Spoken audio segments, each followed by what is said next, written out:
Coding सीखना start कर रहे हो ना, तो गिट सीखना पड़ेगा। जब भी तुम एक कोडिंग का प्रोजेक्ट बनाओगे तो वो प्रोजेक्ट तुम्हें अपनी टीम के साथ शेयर करना ही होगा। तो वो हो गई एक प्रॉब्लम, कैसे तुम उसको सारे भी मेंबर्स के साथ शेयर करोगे। तो अब दूसरा प्रॉब्लम ये आता है, कभी कभी तुम कुछ चेंजेस करते हो बट वो चेंजेस तुमको रिवर्ट करना होता है क्योंकि वो सही नहीं होता है। तुम उसको टेस्ट करते हो, वो गलत होता है, तो तुम उसे रिवर्ट करना होता है। तो ये प्रोसेस को भी वर्जनिंग कहते हैं। मतलब तुम्हारा जो प्रोजेक्ट है उसका डिफरेंट वर्जन्स होते हैं। दैट सर्टेन लेवल, जब तक वो चल रहा था उसका क्या वर्जन था, अब तुमने चेंज किया तो उसका एक नया वर्जन क्रिएट हो गया है। तो ये वर्जनिंग और प्रोजेक्ट शेयरिंग, ये दोनों पॉसिबल होता है गिट से। समझ लो कि तुम्हारा जो डेवलपमेंट का जो प्रोसेस है ना, उसको सुपर इजी बना देता है गिट। तो इस वीडियो में मैं तुमको पूरा एक्सप्लेन करूंगा कि गिट क्या है और तुम्हें उसे कैसे यूज करना चाहिए। हाय, दिस इज कामरान। मैं सीनियर सॉफ्टवेयर डेवलपर हूं और मैं कोडिंग रिलेटेड सारे टॉपिक्स को सुपर इजी बना के उसके वीडियोस बनाता हूं। तो चलो स्टार्ट करते हैं गिट के साथ। तो पहला आता है डेफिनेशन। तो डेफिनेशन क्या है गिट? तो गिट एक ऐसा सिस्टम है जो यूज करते हैं हम प्रोजेक्ट शेयरिंग और वर्जनिंग के लिए। प्रोजेक्ट शेयरिंग और वर्जन मैंने ऑलरेडी छोटे छोटे में एक्सप्लेन कर दिया है। अब अगर थोड़ा डिटेल में समझना है तो समझ लो कि तुम एक कंपनी में काम कर रहे हो जिसके अंदर एक बहुत बड़ी टीम एक साथ काम कर रही हो। ठीक है, तो अब अगर तुम्हारी टीम में समझ लो 50 लोग हैं, तो 50 लोगों के साथ सेम प्रोजेक्ट शेयर करना काफी डिफिकल्ट है, राइट? कि ऐसा तो नहीं कि भाई तुम कोड को पेन ड्राइव में डालोगे और दूसरों के साथ शेयर करोगे। तो डेफिनेटली उसके साथ कोई सिस्टम होना चाहिए, तो उसके लिए गिट है। और सेम क्या होता है कि जैसे समझ लो 50 लोग हैं, अपना अपना चेंज उन्होंने किया, करेक्ट। अब पर्टिकुलर टाइम पे उस प्रोजेक्ट का कोई एक स्टेबल कोड होगा, फिर समझ लो 10 लोगों ने नया नया चेंज डाल दिया। अब वो नया नया जो 10 चेंजेस है उसको मेंटेन करना, कि मतलब अगर किसी का एक भी चेंज कुछ इशू क्रिएट करा था उसको रिवर्ट करना, वो कैसे करोगे? उसको वर्जनिंग कहते हैं। और वो भी गिट से सुपर इजीली हो जाता है। तो अगर तुम कोई कंपनी ज्वाइन करने वाले हो या ऑलरेडी तुम किसी कंपनी में हो तो गिट तो तुम यूज कर ही रहे होगे, और नहीं हो तो दिस गिट का कॉन्सेप्ट जो है ना वो बहुत ही इंपॉर्टेंट है। अब बहुत से फ्रेशर ये भी पूछते हैं कि गिट और गिट हब में क्या डिफरेंस है। तो ये नाम बहुत सिमिलर है लेकिन दोनों बहुत ही अलग चीज हैं। गिट जो है ना वो एक सिस्टम है जो ये सब चीजें मैंने बताई वो यूज करने के लिए होता है, जो कि एक प्रोजेक्ट मैनेजमेंट में काम आता है। बट गिट हब जो है ना वो खुद एक प्लेटफॉर्म है जहां पे हम गिट को इंप्लीमेंट करते हैं। गिटहब बेसिकली एक प्रोडक्ट है जो ओन करता है माइक्रोसॉफ्ट, जहां पे जाके तुम अपना प्रोजेक्ट अपलोड करके अपना मैनेजमेंट वहां पे पूरा कर सकते हो। वो बेसिकली एक यूजर इंटरफेस भी दे देता है जिससे तुम्हारा काम और इजी हो जाता है। तो गिटहब प्लेटफॉर्म है, करेक्ट। तो गिटहब के और भी अल्टरनेटिव्स हैं। ऐसा नहीं कि गिटहब गिट यूज करना है तो गिटहब यूज ही करना है। तुम किसी भी प्लेटफॉर्म पे बना सकते हो, बिटबकेट पे बना सकते हो, गिट लैब होता है वहां पे बना सकते हो। वो सेम ही तरह काम करता है। All that we need is कि आपकी कंपनी का यूज कर रही है या आप किसके साथ ज्यादा कंफर्टेबल हो। तो इस वीडियो में हम काम करेंगे गिटहब पे। तो तुम्हारा गिटहब पे एक अकाउंट बना लें जो कि सुपर इजी होता है, सेम है सम अदर एनी प्लेटफॉर्म। तो डिटेल्स डालो और तुम अपना एक अकाउंट बना लो। अगर तुम एकदम नए हो कि तुमको पता ही नहीं कि गिटहब क्या है, तो मैं गिटहब का लिंक डिस्क्रिप्शन में डाल दूंगा, तो वहां से जाके उसके ऊपर अपना अकाउंट बना लेना। देखो, हिस्ट्री तो सुनना किसी को पसंद नहीं है, लेकिन इस गिट की जो हिस्ट्री है ना वो बहुत इंटरेस्टिंग है। तो वो मैं पहले एक्सप्लेन कर देता हूँ, उसके बाद थोड़ा सा तुमको और इंटरेस्ट आएगा कि गिट कितनी ही बड़ी चीज है। तो गिट के जो क्रिएटर है वो है लाइनस टॉर्वाल्ड। और वो लाइनस जो है ना सुपर जीनियस बंदा है। He is like the coder world का जो होता है ना, वो एक लाइक सुपर बॉस है। तो ही इज वेरी गुड। तुमको अगर पता नहीं हो तो लिनक्स भी उन्होंने कोड किया। लिनक्स खुद एक ओएस है और वो पूरा लिनक्स उन्होंने ओपन सोर्स ओएस बनाया है जो कि फ्रीली अवेलेबल है through out the world. Most of the coder भी लिनक्स ही यूज करते हैं। अब इंटरेस्टिंग स्टोरी ये है कि जब वो लिनक्स को क्रिएट कर रहे थे तो उसका जो प्रोजेक्ट था उसको मेंटेन करने में उनको प्रॉब्लम आ रही थी, और इसीलिए उन्होंने गिट बनाया। And that is very inspiring for me at least. So Nvidia, fuck you. चलो, तो अब हो गई बहुत सारी थियरी, अब थोड़ा प्रैक्टिकल करते हैं। तो देखो, ये अपना है ना गिटहब का डैशबोर्ड है। तो तुम गिटहब पे अगर नए हो तो अपना अकाउंट बना लेना, तो तुम्हारा भी डैशबोर्ड कुछ ऐसा दिखेगा। ये अपना पूरा टाइमलाइन है जहां पे लेटेस्ट क्या चल रहा है वो सब आते रहता है। Feed kind of social media बनाने की कोशिश कर दिया है गिटहब को, लेकिन स्टिल दिस इज गुड। और ये साइड में तुम्हारे खुद के रेपो सब दिखेंगे यहाँ पे। और तो बेसिक, चलो डेफिनेशन से स्टार्ट करते हैं कि रेपो क्या होता है। तो रेपो इज नथिंग। रेपो हम रेपोजिटरी को शॉर्ट में बोलते हैं। तो रेपो बेसिकली प्रोजेक्ट को कहते हैं। तो हम प्रोजेक्ट क्रिएट करेंगे। तो मेरे ऑलरेडी यहाँ पे आप देखोगे तो बहुत सारे प्रोजेक्ट ऑलरेडी एग्जिस्टिंग हैं। मेरे पता नहीं कितने हैं, देखते हैं बहुत काफी मैंने बना रखे हैं लेकिन अब तो अगर तुमको नया बनाना है तो जस्ट क्लिक ऑन न्यू। यहाँ पे सारे डिटेल आ जाएंगे। अब रेपोजिटरी हम लोग बनाते हैं। यहाँ पे मैं बनाऊंगा कि चलो हमारे चैनल के नाम से ही एक बना लेते हैं कि कोड विथ कामरान, ठीक है, एक ऐसा प्रोजेक्ट मैंने एक रेपो क्रिएट, अब ये बोल रहा है कि हाँ भाई ये कोड विद कामरान अवेलेबल है तो इसको यूज कर सकते हैं। अब डिस्क्रिप्शन डाल देते हैं कि test project to explain git, ठीक है, यहाँ पे तुमने ये डाल दिया, दिस इज ऑप्शनल, बट अगर तुम डाल दोगे तो तुमको खुद याद रहेगा कि तुमने ये प्रोजेक्ट क्यों बनाया था। अब विजिबिलिटी होती है पब्लिक कर दो या फिर इसको प्राइवेट रखो। प्राइवेट मतलब तुम खुद ही जिसको शेयर करोगे वही यूज कर सकता है, लेकिन अगर तुमने पब्लिक रखा है तो पब्लिकली ये कोई भी एक्सेस कर सकता है। तो मैं इसको पब्लिक रखता हूँ ताकि तुम में से किसी को भी अगर इसको ये प्रोजेक्ट को यूज करना हो, देखना हो, तो वो आके यहाँ पे प्रैक्टिस कर सकता है। अब वो टेम्पलेट बहुत सारे देता है, बेसिक सिर्फ चाहिए, तो हम नो टेम्पलेट्स के साथ स्टार्ट करेंगे। अब इसमें दिया हुआ है रीड मी, एड रीड मी। ओके, तो रीड मी क्या होता है? रीड मी फाइल वो होता है जिसके अंदर हम अपने सारे डिस्क्रिप्शन डालते हैं कि प्रोजेक्ट का जो पूरा डिस्क्रिप्शन है ना वो क्या है, ठीक है, उसमें एग्जैक्टली तुम क्या कर रहे हो, उसके अंदर सेटअप करना है तुम्हारे लोकल पे तो तुम कैसे करोगे, वो सब बेसिकली सारे के सारे जो डिटेल होते हैं ना प्रोजेक्ट रिलेटेड वो रीड मी में डालते हैं। चलो वो हम बनाएंगे तब तुमको ज्यादा समझ में आएगा। अब ये होता है ऐड गिट इग्नोर, ठीक है, कि इग्नोर करना है कि नहीं कुछ। अब क्या होता है कि कुछ चीजें जो होती है ना वो प्रोजेक्ट में तुम्हारे लोकल मशीन पे होना चाहिए बट गिट हब पे नहीं जाना चाहिए। तुम ऐसा कोई फाइल होती है जिसका डिटेल मैं आगे बताऊंगा, बट इधर भी यहाँ समझ लो कि गिट इग्नोर मतलब ये होता है कि वो एक फाइल होती है जिसके अंदर हम दूसरी फाइल से फोल्डर्स के नाम डालते हैं जो कि कभी गिटहब पे नहीं आएंगे। सुनने में थोड़ा कॉम्प्लेक्स लग रहा होगा फर्स्ट टाइमर के लिए, लेकिन मैं उसे डिटेल में एक्सप्लेन करूंगा, ठीक है। अब आ जाते हैं ऐड लाइसेंस। अब दिस इज नेक्स्ट लेवल, तो इसके बारे में हम डिस्कशन नहीं करेंगे। अब हम क्रिएट रेपो कर देते हैं, ठीक है। अब रेपो जैसे क्रिएट हो जाएगा हमारा जो पूरा वो है ना वो ऐसा कुछ दिखने लगेगा, ठीक है। तो ये हमारा पहला रेपोजिटरी क्रिएट हो गया है। अब यहाँ पे हम अपना कोड बेस डाल सकते हैं और वहां से अपना प्ले कुछ भी खेलना मिलना है वो यहाँ पे कर सकते हैं। तो अब क्वेश्चन आता है कि अगर मुझे ये प्रोजेक्ट किसी और के साथ शेयर करना है तो वो मैं कैसे करूंगा, ठीक है।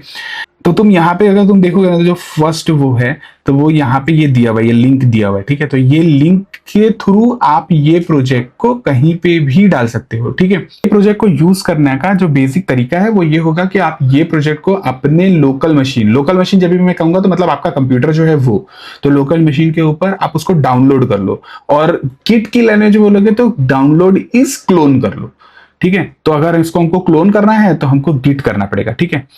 अब उसके लिए क्या करना होता है कि हमारे जो मशीन है ना उसके ऊपर तुम्हारा गिट इंस्टॉल होना चाहिए, ठीक है। तो जैसे मैंने कहा कि गिट गिटहब दो अलग अलग चीजें हैं। गिट जो सिस्टम है वो तुम्हारे लोकल मशीन में इंस्टॉल होना चाहिए।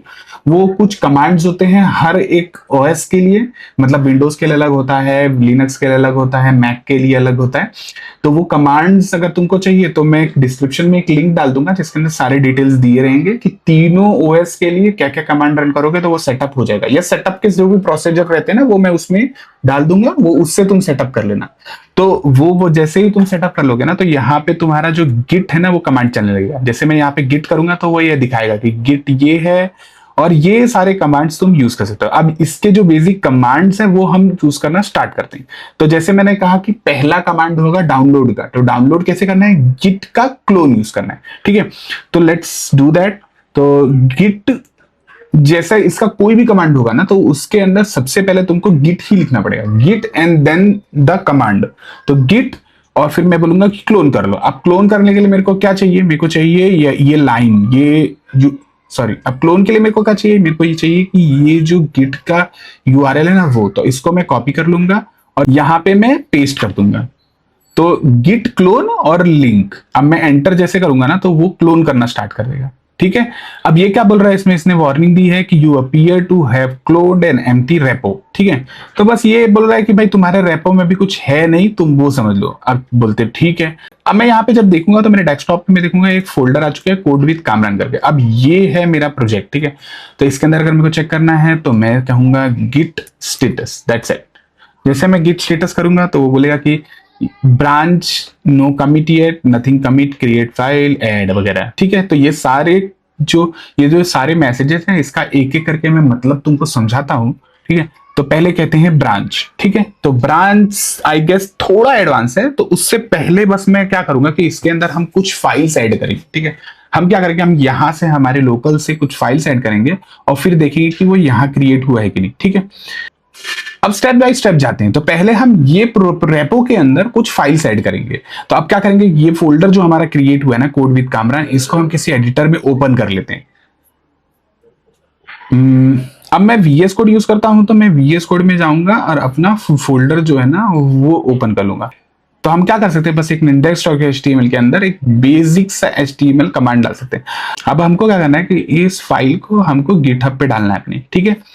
तो अब देखते हैं स्टेप बाय स्टेप हम कैसे कर सकते हैं। अब यहाँ पे जब मैं अब गिट स्टेटस करूंगा ना, तो वो बोलेगा कि अनट्रैक्ड फाइल है एक index.html में, मतलब ये एक फाइल है जिसको अभी तुमने कुछ किया नहीं है, ठीक है।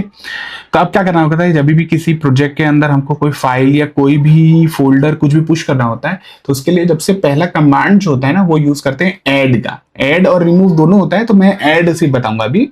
तो अगर ऐड करना है तो आपको सिंपल कहना है गिट ऐड और आपके फाइल का जो नाम है वो, ठीक है। तो अगर एक पर्टिकुलर फाइल अगर ऐड करना है तो उस फाइल का नाम दे दीजिए, और अगर तुमको करना है कि नहीं भाई मैंने 10 फाइल बनाई और मेरे को 10 ऐड करना है, तो उसके अंदर ऐड होगा गिट ऐड और डॉट। अब जब आप ऐड कर देते हो तो आप देखोगे गिट स्टेटस करोगे ना, तो आपकी फाइल जो है ना वो ग्रीन में आ गई। अब ग्रीन में आ गई मतलब ये आपने ऐड कर लिए। ऐड कर लिए इसका ये मतलब नहीं कि आपने अपलोड कर दिए, ये दो डिफरेंट चीज है, ठीक है। तो अपलोड करने का भी कमांड में बताऊंगा, लेकिन उससे पहले यहाँ जो वर्जनिंग का पार्ट है ना वो समझ लेते हैं, ठीक है। तो कभी भी आप कोई चीज अपलोड करोगे ना, तो उससे पहले उसके साथ एक मैसेज अटैच कर दोगे, ठीक है। तो जब मैसेज अटैच करते हैं ना, तो वो मैसेज ये बोलता है कि भाई इस चेंज में मैं ये चेंज कर रहा हूं, मतलब इस पर्टिकुलर चेंज पे, इस लेवल पे, इस वर्जन में मैंने ये चेंज किए हैं, ठीक है। तो हम वो ऐड करेंगे। अब पहले तो मैसेज ऐड कर लेते हैं कि गिट कमिट करना है, तो कमिट एज इन हम यहाँ पे एक्चुअली बोल रहे हैं कि यहाँ पे एक नया वर्जन क्रिएट करो इस प्रोजेक्ट का, ठीक है। जैसे तुम कमिट करोगे ना, तो यहाँ पे तुम एक मैसेज भी डाल सकते हो कि इसमें इस पर्टिकुलर वर्जन में तुम क्या क्या चेंज कर रहे हो। तो मैं जैसे कुछ भी लिख सकता हूं, तो मैं लिखा है कि तो मैं लिखूंगा कि एडेड index.html, ठीक है। एंड HTML इंडेक्स HTML ही हमने ऐड किया है। अब जब हमने कमिट कर दिया है, तो अब स्टेप आता है अपलोड करने का। और जैसे ही डाउनलोड का, जैसे मैंने कहा कि डाउनलोड का होता है क्लोन, अपलोड करने का होता है पुश, ठीक है। तो इसका पुश का कमांड आएगा गिट पुश ओरिजिन, और जो ब्रांच पे पुश करना है वो, ठीक है। तो हमारा डिफॉल्ट ब्रांच है वो मेन है। तो मैं आई गेस ये सही पॉइंट है जहां पे मैं आपको एक्सप्लेन करूंगा कि ब्रांचेस क्या होती हैं, ठीक है। अब ब्रांच को मैं शॉर्ट में ऐसे एक्सप्लेन कर सकता हूं कि समझ लो कि तुम दो दोस्तों दोनों सेम प्रोजेक्ट पे काम कर रहे हो, तो आप क्या करोगे कि आप ब्रांच ए बनाओगे, ब्रांच बी बनाओगे, ताकि आप दोनों लोग सेपरेटली अपना अपना चेंजेस कर सको, ठीक है। फिर प्रोसेस उसके आगे बढ़ता है, तब वो ब्रांचेस को हम क्या करते हैं, वो दोनों ब्रांचेस को हम मर्ज करते हैं, मतलब उसको दोनों को मिलाते हैं और फिर एक फाइनल ब्रांच बनती है। बट वो एक एडवांस कॉन्सेप्ट है, वो मैं आगे समझाऊंगा। तो अभी के लिए हम क्या करेंगे, हमारा कोड जो है ना वो हम मेन ब्रांच पे ही अपलोड करेंगे। तो उसके लिए हम करेंगे गिट पुश ओरिजिन मेन। अब एंटर किया तो ये हो गया पुश। तो जैसे ये कोड जो है ना वो पुश हो गया ना, तो हम अपने डैशबोर्ड में भी आके चेक कर सकते हैं कि वो फाइल यहाँ पे आ चुकी है। अब डैशबोर्ड पे आप कमिट लेवल तक चेक कर सकते हैं, ठीक है। तो यहाँ पे देखोगे तो 1 कमिट लिखा हुआ है। जैसे मैं इस कमिट पे जाता हूँ तो ये दिखाएगा कि इस कमिट में मेरा क्या कमेंट था और ये क्या चेंजेस मैंने किए हैं वो भी मैं चेक कर सकता हूँ। जैसे इसमें क्लिक करूंगा ना, तो ये बताएगा कि भाई तूने यहाँ पे क्या क्या चेंजेस किए हैं। तो यहाँ पे सारी जो फाइल्स की लाइन है ये मैंने ऐड की। तो गिट में एक एक लाइन लेवल ट्रैकिंग होती है, तो वो दिखाएगा कि ये लाइन की पर्टिकुलर ये वर्ड को तुमने चेंज किया है, वो भी हम करके देखेंगे। बट आगे जब नेक्स्ट कॉन्सेप्ट जो आता है ना वो आता है ब्रांचेस का, ठीक है। तो हम ये समझेंगे कि भाई ब्रांच कैसे क्रिएट करनी है और कैसे उसे यूज करना है, ठीक है। अब कोई नई ब्रांच क्रिएट करनी है तो उसके लिए हम यूज करेंगे वापस से गिट कमांड। तो नई ब्रांच क्रिएट करनी है उसके लिए कभी भी हम यूज करते हैं चेकआउट, ठीक है। तो गिट चेकआउट। अब यहाँ पे दो चीजें हो सकती है कि या तो आप एग्जिस्टिंग ब्रांच पे कर रहे हो या तो कंप्लीट न्यू ब्रांच बना रहे हो, ठीक है। तो -b और यहाँ पे मैं ब्रांच का नाम लिखूंगा, तो नाम ब्रांच का नाम आप कुछ भी कर सकते हो। यहाँ पे एक ये बात समझना बहुत इंपॉर्टेंट है कि गिट की जो ब्रांचेस होती है ना उसका एक फॉर्मेट होता है, ठीक है। सबसे पहले जो मेन ब्रांच होती है वो तो हम वैसे ही रखते हैं। अब उसके बाद जो ब्रांचेस बनती है ना वो एनवायरमेंट बेस्ड पे बनती है कि तुम्हारे प्रोजेक्ट के कितने एनवायरमेंट्स है, यूजुअली जो QA और डेव होते हैं। फिर उसके बाद जो ब्रांचेस बनती है वो बनती है फीचर वाइज। तो आप उस ब्रांच पे किस फीचर पे काम करने वाले, उसी फीचर के नाम से वो ब्रांच बनती है। अभी लेकिन अभी के लिए इसको एकदम सिंपल रखते हैं, ब्रांच का नाम जो है वो यूजर पे रखते हैं। तो इधर पे जो मैं बनाऊंगा वो मैं बनाऊंगा गिट चेकआउट -v कामरान। तो एक कामरान नाम की नई ब्रांच बन जाएगी, ठीक है। तो इसमें लिखा हुआ है switch to new branch Kamran. अब मेरे को वापस मेन ब्रांच पे जाना है, तो मैं बोलूंगा गिट चेकआउट -v, नहीं -v इधर नहीं आएगा, सिर्फ इधर डायरेक्ट आएगा, क्योंकि मेन तो ऑलरेडी एग्जिस्टिंग है। तो मेन पे जाना है तो मैं इधर वापस स्विच कर देता हूँ, और अगेन मुझे कामरान ब्रांच पे जाना है तो मैं वापस कामरान ब्रांच पे जा देता हूँ। अब एकदम सिंपल सा एक छोटा सा चेंज करके देख लेते हैं कि इस ब्रांच के ऊपर मैं index.html में कुछ चेंज कर लेता हूँ, ठीक है। तो चलो करते हैं। तो अपने कोड बेस में यहाँ पे आ गया, मैं हेडर जो है ना उसको चेंज करके मैं बोल दूंगा कि कामरान, ठीक है। सॉरी, मेरा नाम की स्पेलिंग मैं खुद ही गलत हो गया, वाओ, कामरान, ठीक है। अब यहाँ से ये निकाल दो, बस अब ये हो गया चेंज। अब हमने सीख ही लिया है कि इसको कैसे चेक करा। तो गिट स्टेटस देख लो, एक फाइल दिखा रहा है कि जो अभी मॉडिफाइड है, अभी पुश नहीं की हुई है, ठीक है।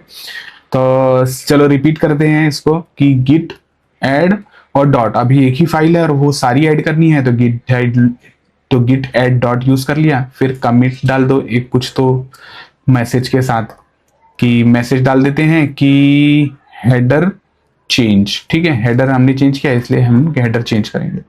फिर अब क्या करना है, हमें इसको अपने कोड को गिटहब पे डालना है, अपलोड करना है। तो पुश यूज करेंगे, तो गिट पुश, फिर ओरिजिन और ब्रांच का नाम। तो ब्रांच अभी हम हैं कामरान पे, तो गिटहब, तो हम पुश कामरान पे पुश कर दिया। अब ये जो ब्रांच है ये हमको देखना पड़ेगा कि हमारे जो डैशबोर्ड है, गिटहब का डैशबोर्ड है, यहाँ दिख रही है कि नहीं, ठीक है। तो पहले हम अपने प्रोजेक्ट पे चले जाते हैं, मेन। अब यहाँ पे अगर आप देखोगे तो यहाँ पे ब्रांचेस करके यहाँ पे दिखेगा, यहाँ पे ब्रांचेस दिख रहे हैं, 2 ब्रांचेस। तो यहाँ पे आप देखोगे तो मेन और कामरान आ जाएगा। आप कामरान में आप जगह जाओगे तो आप देख सकते हो कि ये index.html यहाँ पे आ गया है, ठीक है। तो अब एक और नई चीज ट्राई करते हैं, ठीक है। इस पर्टिकुलर कामरान ब्रांच के ऊपर समझ लो कि तुम्हारे किसी दोस्त ने कोई चेंज किया, ठीक है। आपने ये प्रोजेक्ट अपने टीममेट्स के साथ शेयर किया, दोस्त या टीममेट उसके साथ शेयर किया, अब उसने कुछ चेंज किया। अब वो चेंज जानने के लिए हम लोग डायरेक्ट यहाँ से चेंज कर, समझ लो कि ये अभी वो लॉग्ड इन है और वो वहां यहाँ से डायरेक्ट वो चेंज कर रहा है। तो ये एक इंपॉर्टेंट फीचर है गिटहब के डैशबोर्ड का, कि यहाँ से भी चेंजेस हो जाते हैं, ठीक है। यहाँ पे टाइटल में कुछ भी लिख दिया उसने कि कामरान, यहाँ पे भी डाल दिया इसने कामरान, ठीक है। अब इसको मैं कमिट करूंगा, कमिट चेंजेस जैसे मैं करूंगा तो यहाँ पे वो पूछेगा कि भाई कुछ कमिट मैसेज डालना है क्या। तो यहाँ पे तो मैंने लिखा है कि अपडेटेड index.html, बस उतना काफी है, ये डिफॉल्ट रहता है और इतना काफी होता है, ठीक है। अगर कुछ डिस्क्रिप्शन डालना है तो वो भी डाल सकते हो, नहीं तो ये बोल रहा है कि commit directly to the Kamran branch. तो यस, हमको वही करना है, हमको कामरान ब्रांच पे ही कुछ चेंज करना है, ठीक है। अब ये हमने पुश कर दिया, ठीक है। अब यहां से एक समझ लो तुम्हारे दोस्त ने फॉर एग्जांपल यहां से चेंज कर दिया है। अब मेरे लोकल पे मैं गया, यहाँ पे मैं देख रहा हूं, ठीक है। अब यहाँ पे मैं जब देख रहा हूं तो गिट स्टेटस करता हूं तो मेरा कोई चेंज तो है नहीं, क्योंकि मैंने लोकली तो चेंज नहीं किया है। तो मेरा जो प्रोजेक्ट है कहाँ गया, ये रहा जो प्रोजेक्ट है, इसमें तो ये पेज टाइटल ही है, कामरान तो हुआ नहीं है। तो हमको इसको ध्यान देना पड़ेगा कि अब इसको कैसे गेट करें। अब जो चेंजेस है जो मेरे टीममेट ने किए हैं वो चेंजेस मुझे मेरे लोकल पे देखना है, ठीक है। तो उसके लिए एक कमांड होता है पुल का। पुल मतलब होता है कि लेटेस्ट जो चेंजेस है किसी ने भी किए हो, वो चेंजेस है ना वो मेरे लोकल पे आ जाएं। तो उसके लिए मैं यूज करूंगा गिट पुल, ठीक है। तो गिट पुश जैसा ही सेम होता है, बट गिट पुल बोलते हैं इसको, गिट पुल ओरिजिन और जिस ब्रांच पे आपको लेटेस्ट कोड चाहिए वो। तो मैं कामरान से करूंगा ना, तो आप यहाँ पे देखोगे तो कुछ चेंजेस दिखा रहा है कि index.html में कुछ लेटेस्ट चेंजेस यहाँ पे आ गए हैं, ठीक है। अब ये चेंजेस मैं अगर अब फोल्डर में जाके देखूंगा, कहा गया फोल्डर, ये रहा। तो अगर देखेंगे तो अब हमारा जो टाइटल है वो चेंज हो गया है लेटेस्ट कोड के साथ। तो इस तरह आप लेटेस्ट कोड तुम्हारे प्रोजेक्ट का है ना वो आप गेट कर सकते हैं। देखो यहां तक जो कमांड्स मैंने सिखाया ना वो बेसिक कमांड्स थे। अब ये कमांड्स तुमको अगर ऑलरेडी पता थे तो तुम एडवांस पे जाओ, नहीं तो मैं ये एडवाइस करूंगा कि तुम इस पे स्टॉप कर दो और तुम जाके इस गिट बेसिक जो कमांड्स है ना इसको अच्छे से प्रैक्टिस कर लो और फिर वापस आके एडवांस कमांड सीखो। तो एडवांस कमांड्स में जो सबसे पहला कमांड होगा ना वो मैं एक्सप्लेन करता हूं। तो अब वो जो कमांड है वो है गिट मर्ज का। तो अगर हमने कोई नई ब्रांच बना ली है, जैसे कि इस प्रोजेक्ट में हमने बनाई है कामरान नाम का एक ब्रांच, तो अब क्या होगा कि एट सर्टेन पॉइंट कि हमारा सारे चेंजेस हो गए। अब हमको वो जो कामरान ब्रांच है वो मेन ब्रांच में मर्ज करना होगा, ठीक है। तो वो कैसे करते हैं देखते हैं। तो अब हम यहाँ पे देखेंगे गिट ब्रांच। तो गिट ब्रांच से क्या होगा कि जितनी भी सारी ब्रांचेस है ना वो लिस्ट हो जाएंगी। तो हमारे पास अभी यहाँ पे 2 ब्रांच है, क्रिएट और कामरान और मेन, ठीक है। तो हम जाएंगे मेन के ऊपर, git checkout main। अब हमको चाहिए कि जो हमारा कामरान का जो चेंजेस है ना वो सारे चेंजेस मेन के ऊपर आ जाएं, ठीक है। तो अगर अभी अब तुम पहले देखोगे तो इधर पे जो चेंज मेन ब्रांच पे जो हेडर है और जो टाइटल है वो ऐसा कुछ है, पेज टाइटल और वो। अब हमको जो कामरान ब्रांच, अब जो हमारा जो कामरान ब्रांच है ना वहां से वो यहाँ पे लाना है, ठीक है। तो सिंपल हम कहेंगे गिट मर्ज और कामरान, ठीक है। तो ये क्या होगा कि वो जो भी चेंजेस कामरान पे थे वो हमारे मेन में आ जाएंगे। तो देखो यहाँ पे अब देखोगे तो वो चेंजेस सारे यहाँ पे आ गए। कभी कभी मर्ज में जो होता है ना वो कॉन्फ्लिक्ट्स भी आते हैं। कॉन्फ्लिक्ट्स मतलब दो सेम जगह पे चेंजेस होते हैं और वो गिट तुमको पूछता है कि इनमें से क्या रखना है, तो तू उसमें मैनुअली चूज कर सकते हो कि तुम्हें क्या चेंज रखना है और क्या चेंज ओवरराइड कर देना। अब मैं कुछ और एडवांस कमांड एक्सप्लेन कर देता हूँ। तो सबसे यूजफुल कमांड जो गिट लॉग। तो गिट लॉग से क्या होता है कि जो तुम्हारे जितने भी कमिट्स होते हैं ना वो ऐसे पूरे दिखना स्टार्ट हो जाते हैं। यहाँ पे हमने देखेंगे कि तो पहला जो कमिट किया था वो किया था इंडेक्स एचटीएमएल को ऐड करना, फिर हमने एक हेडर भी चेंज किया था वो है, और जो फिर उसके बाद किया वो किया कि कामरान को मेन में मर्ज कर लिया। अब यहाँ पे वर्जनिंग काम आती है, ठीक है। तो यहाँ सब कुछ अवेलेबल है। अब मैं कहता हूँ कि ये जो लास्ट चेंज है ना ये मुझे नहीं चाहिए, मुझे नहीं चाहिए कि ये कामरान और कामरान रहे, मेरे को वापस से मेरे पुराने चेंज पे जाना है, ठीक है। तो उसके लिए हम यूज करते हैं रीसेट। तो हम क्या कहेंगे कि गिट रीसेट हाइफन हार्ड, और यहाँ पे हम कमिट आईडी डाल देंगे। जैसे यह है तो मैं यहाँ पे कॉपी पेस्ट कर दिया। जैसे मैं ये करूंगा हमारा जो मेन ब्रांच है ना वो इस पर्टिकुलर कमिट पे चला जाएगा। अब तुम ये देखोगे कि कमिट पे ये कमिट पे पेज टाइटल रिवर्ट हो गया, ठीक है। तो मेरे को रिवर्ट कर रहा था वो मैंने कर दिया। तो इस तरह तुम वर्जनिंग के थ्रू किसी भी कमिट के ऊपर जंप कर सकते हो और वो पर्टिकुलर टाइम के ऊपर जो चेंजेस थे वो तुम ला सकते हो। तो अब ये हो गए सम ऑफ द एडवांस कमांड्स। और डिटेल में जानना है तो एक काम करो, तुम कमेंट में लिख दो कि तुम्हें एक नेक्स्ट लेवल का एडवांस गिट ट्यूटोरियल चाहिए, तो मैं वो बनाने की पूरी कोशिश करूंगा। अभी के लिए बस इतना ही। Thanks for watching the whole video, और लाइक सब्सक्राइब करना तो बिल्कुल मत भूलना।